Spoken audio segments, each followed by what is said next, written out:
ఈ క్వశ్చన్ అయితే ఇంతకుముందు ఎస్ఎస్సి ఎగ్జామ్స్లో ఇవ్వడం జరిగింది. Which of the following numbers is divisible by 55? కింద ఇచ్చిన ఆప్షన్స్లో ఏ నెంబరు 55తో డివిజిబుల్ అవుతుంది అని అడిగారనమాట. ఇప్పుడు మనం 55 అనేది పెద్ద నెంబర్ కాబట్టి దాంతో మనం డివిజిబుల్ చేయలేం కాబట్టి కోప్రైమ్స్ని యూజ్ చేసి మనం 55తో డివిజిబిలిటీ అనేది చేద్దాం. కోప్రైమ్స్ అంటే ఏంటంటే 55కి ఫ్యాక్టర్స్ అనేవి ఉంటాయి కదా, ఏ ఫ్యాక్టర్స్ అయితే 1తో కాకుండా రిమైనింగ్ నెంబర్స్తో డివిజిబుల్ అవ్వట్లేదో ఆ నెంబర్స్నే కోప్రైమ్స్ అంటారనమాట. అంటే 55కి చూసినట్టయితే 5 × 11 ఇది ఫ్యాక్టర్సే. బట్ 5, 11 అనేది 1తో కాకుండా ఏ నెంబర్స్తో కూడా మనకి డివిజిబుల్ అనేది అవ్వట్లేదు కాబట్టి ఈ రెండింటిని కూడా కోప్రైమ్స్ అని అంటారు. కోప్రైమ్స్ని యూజ్ చేసి ఎలా డివిజిబుల్ చేయాలంటే మనకి కింద ఇచ్చిన ఆప్షన్స్లో 5తో ఏదైతే డివిజిబుల్ అవుతుందో చూడాలి. ఇఫ్ ఇన్ కేస్ అన్నీ అయినట్టయితే నెక్స్ట్ 11తో కూడా ఏది డివిజిబుల్ అవుతుందో చూస్తే రెండు ఏదో ఒక్క ఆప్షన్లో మాత్రమే డివిజిబుల్ అవుతాయి. ఆ ఆప్షనే మనకి 55తో డివిజిబుల్ అయ్యే ఆప్షన్. సో మనం ఆప్షన్స్ చూసినట్టయితే అన్ని ఆప్షన్స్కి కూడా యూనిట్ ప్లేస్లో 5 అనేది ఉంది కాబట్టి 5తో అన్నీ డివిజిబుల్ అవుతున్నాయి. సో ఇప్పుడు మనం 11తో చూద్దాం.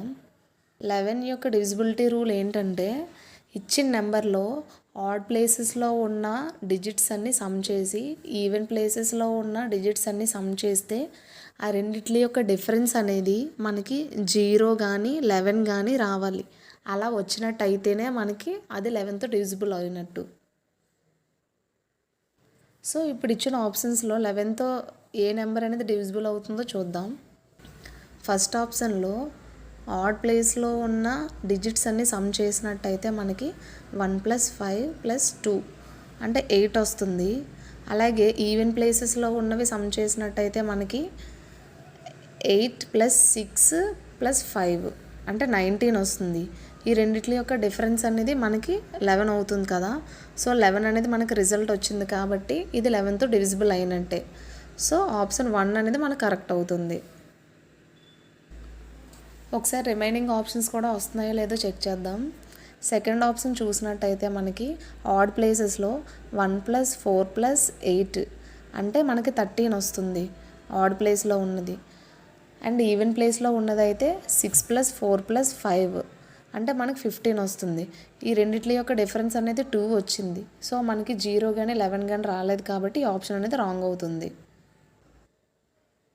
అలాగే థర్డ్ ఆప్షన్ చూసినట్టయితే మనకి ఆడ్ ప్లేసెస్లో ఉన్నవి 1 + 1 + 2 అంటే 4 అవుతుంది మనకి. అదే ఈవెన్ ప్లేసెస్లో ఉన్నవి 7 + 1 + 5 అంటే మనకి ఇక్కడ 13 అనేది అవుతుంది. ఈ రెండిట్లకి డిఫరెన్స్ చూసినట్టయితే మనకి 9 అవుతుంది. సో ఈ ఆప్షన్ కూడా 0 ఆర్ 11 రావట్లేదు కాబట్టి రాంగ్ అవుతుంది అన్నమాట. అండ్ అలాగే ఫోర్త్ ఆప్షన్ చూసినట్టయితే ఆడ్ ప్లేసెస్లో ఉన్నవి 1 + 8 + 6 అంటే 15 అనేది అవుతుంది. అండ్ అలాగే ఈవెన్ ప్లేసెస్లో చూసినట్టయితే 7 + 7 + 5 అంటే మనకి 19 అవుతుంది. ఈ రెండిట్ల యొక్క డిఫరెన్స్ చూసినట్టయితే 4 అవుతుంది. సో ఇక్కడ కూడా 0 కానీ 11 కానీ రాలేదు కాబట్టి ఈ ఆప్షన్ కూడా రాంగ్ అవుతుందన్నమాట. సో మనకి ఆప్షన్స్ 2, 3, 4 అనేవి రాంగ్ వచ్చాయి కాబట్టి మనం ఇంతకు ముందు చెప్పుకున్నట్టే ఫస్ట్ ఆప్షన్ అనేది కరెక్ట్ అవుతుంది. So first option is our answer. తెలుగులో కోప్రైమ్స్ని కవల ప్రధాన సంఖ్యలు అని అంటారన్నమాట. ఈ విధంగా డివిజిబిలిటీ రూల్స్ తెలిసినట్టయితే ఈ సమ్స్ చాలా ఈజీగా చేయొచ్చు. నేను చెప్తున్నాను కాబట్టి మీకు కొంచెం టైం కన్జ్యూమింగ్గా అనిపిస్తుంది. Thanks for watching.